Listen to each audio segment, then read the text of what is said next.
Terima kasih Anda masih menyaksikan Net Bali. Nah, salah satu musim yang ditunggu adalah musim mangga. Karena kalau pas lagi musimnya, mangga akan banyak di mana-mana. Sehingga sangat memancing selera untuk memakannya.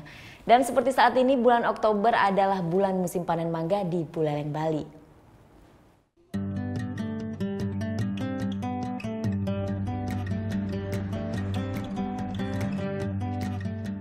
Kabupaten Buleleng, inilah kawasan penghasil buah-buahan lokal terbesar di Bali. Dan di bulan Oktober, saatnya buah mangga memasuki masa panen raya. Seperti di kebun milik Ketut Sukanada ini. Setiap panen tiba, setidaknya 1 ton mangga dihasilkan.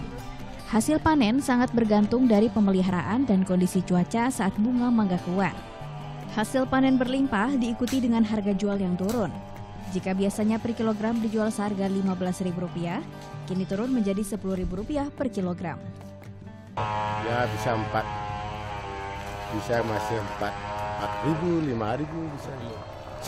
Pokoknya saya menetap lah. Menetap ya? Ya bisa. Itu harganya itu termasuk meningkat apa ya menurun? Masih menurun lah, sebuah sampai terjadi banyak ada menurun. Kalau ada kan kurang bisa meningkat harganya.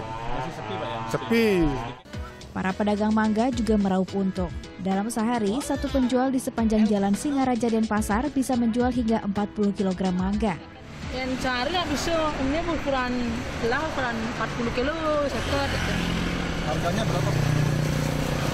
Harga harga 15, 10 lepas tuh. Harga murah dan rasa yang manis menarik wisatawan yang datang dan menjadikannya sebagai oleh-oleh.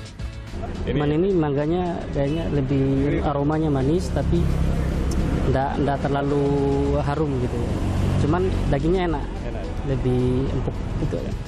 Selain mangga, Buleleng juga dikenal sebagai daerah penghasil anggur. Berbagai jenis anggur lokal ditanam di sini. Dan salah satu favorit wisatawan yang datang adalah menikmati buah durian seperti ini. Nah, kalau datang ke Buleleng, jangan lewatkan kesempatan menikmati aneka buah-buahan ini. Tim Liputan melaporkan untuk NET.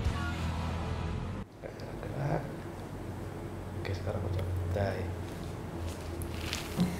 Udah selesai kan nontonnya? Nah, jadi jangan lupa buat like, komen, dan subscribe ya.